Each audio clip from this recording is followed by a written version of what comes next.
Hello, welcome to my presentation, Fueling Success, Acts of Motivation Within Education, presented by me, Allison Wright.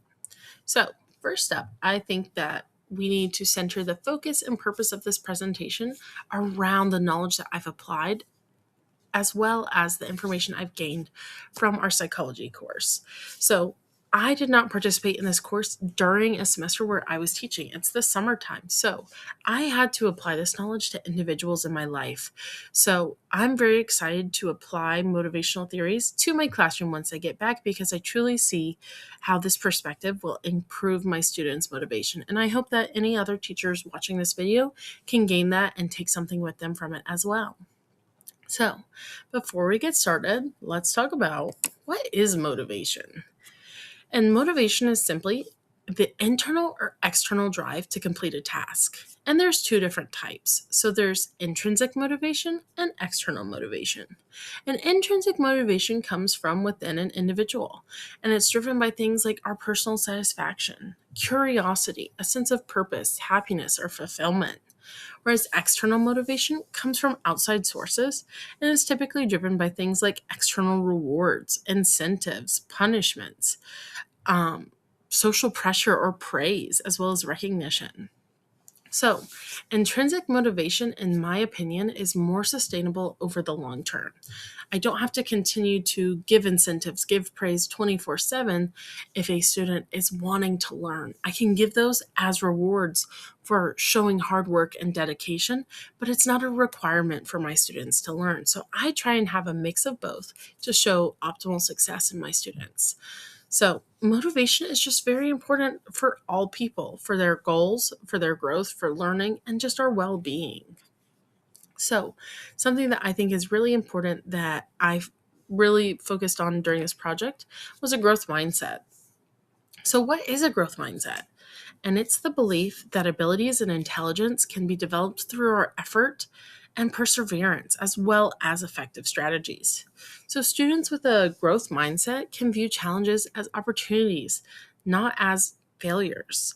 They can see any types of setbacks in the learning process as stepping stones toward their future success. And by fostering a growth mindset, teachers can help students build up resilience and confidence and also show them that it's okay to take a chance. And this will lead to greater academic success, but also greater success in their personal lives after school. And something that I think I saw within my case studies was this power of yet. And it was really beautiful to see people say, I'm not where I want to be yet, and really take that as the space that they needed to learn and to grow to get to where they wanted. They see that they are making changes and they see that they're improving, but they know that they can get there one day as long as they shift their mindset to be thinking towards overcoming challenges and not focusing on our setbacks. So there's three different motivational theories that we focused on in our course surrounding our case studies. Excuse me. So the top three that we focused on were expectancy value, causal attribution theory, and goal orientation theory. Now, my two projects focused on expectancy value and goal orientation, but today we're going to go over all three as well. So, first up is expectancy value. So, this theory focuses on the expectation of success as well as the value that we attribute to it for a particular goal. So, we can see this through our students when they have high expectations for themselves, when they think they can do something and they also think it's worth their time. That is when we see their motivation is the highest. Now, if students don't think they can do it or don't think it's worth their time, they're not going to be motivated. We have all experienced in our classroom somebody raise their hand and say, "What's the point of this?" And a lot of the time, educators just brush it off and say, because it's for a grade. But I think when we really put the value on learning itself, students become more motivated. Next up is causal attribution theory. And this is a theory that explains that the reason people attach their success to failure determines on what they expect and how they will behave in the future. So their effort and luck are two parts of it. And so effort can boost our motivation, whereas thinking it was luck can hinder our growth. So it is a great way to use students' efforts to push them towards motivation and persistence and have more resilience in the classroom. And our third theory is goal orientation theory. And this is the theory that I think is really powerful in the classroom. So it helps us understand how individuals' beliefs about their own abilities and why they do something influences their motivation, behavior, and goal outcomes. So we can look at mastery goals as well as performance goals. And we'll talk a little bit more about this when I go into my case study. But mastery goals focus on learning and improving skills, whereas performance goals are focused on demonstrating our abilities to others. And I think, especially in a school space, students are really focused on what their friends think about them. So if we can transfer our students' thinking of performance and caring about how others see their performance and switching them to a mastery mindset, I think we'll see so much more motivation within our own classrooms. Because mastery learners embrace those challenges and continue to push through, whereas performance learners, they can avoid tasks when it may lead to failure, especially in front of their friends.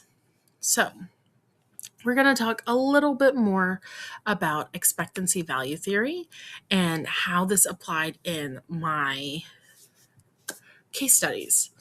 So, expectancy value theory suggests that students are more motivated when they believe they can succeed and they see value in the task. Teachers can increase motivation by providing supports, setting small, achievable goals, connecting lessons to things that the students truly care about in their real life experiences. And when students feel confident in their abilities and their want to understand, it becomes more meaningful for them and they put more effort towards it. So I saw more success in one of my case studies by using this type of motivational theory because my student felt empowered and felt that the task was valuable to him when he realized that he wasn't trying to achieve his goal for me or for anyone else. He was doing it solely so he could feel better about himself. And at the end of the day, that empowerment and the value he placed on the task made him want to be more motivated to continue the practice and get better for himself. And so now, when he goes out and golfs, he is not so worried about getting a specific score, but just seeing the improvement from the beginning of his game to the end of his game. And that's very powerful. So next up, my other case study focused on goal orientation theory. So this theory, like I said, has two categories: mastery orientation and performance orientation. And those can be even further divided up into performance approach, performance avoidance, mastery approach, and mastery avoidance. So once again, performance centers around students wanting to do well for the perception of others.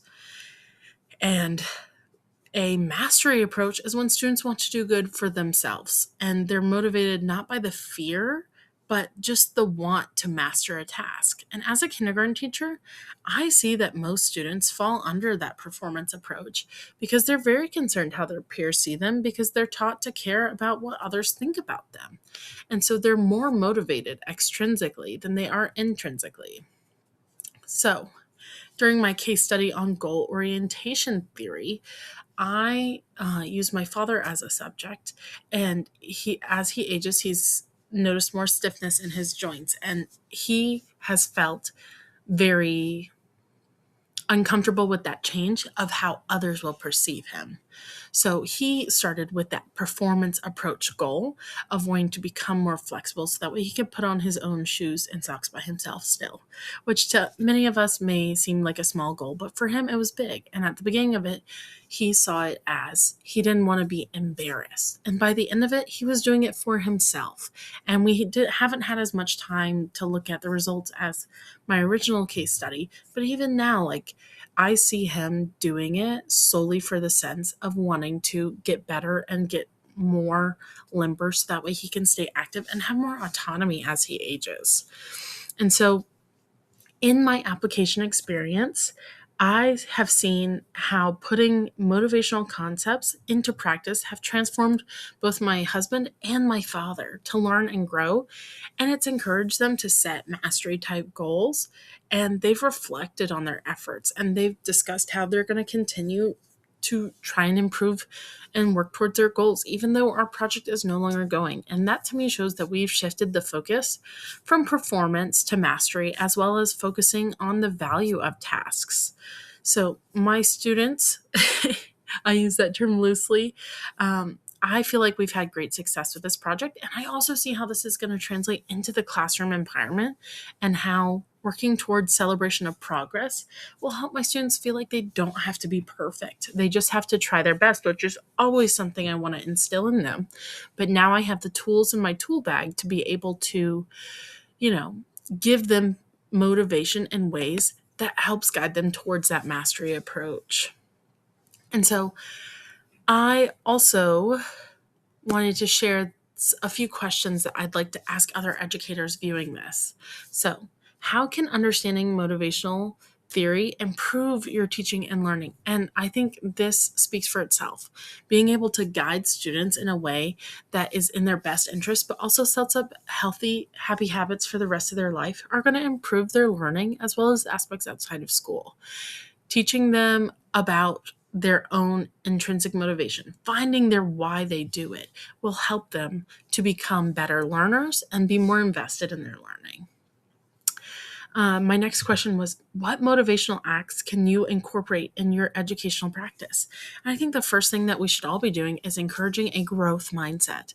I think this is the basis to all of our motivational theories, is changing your thought process of why you want to do this, why you want to succeed. And I think that's the difference between a performance and a mastery, is changing your mindset.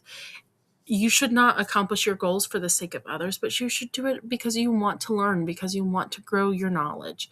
You want to do better. And I think that's a wonderful place to start.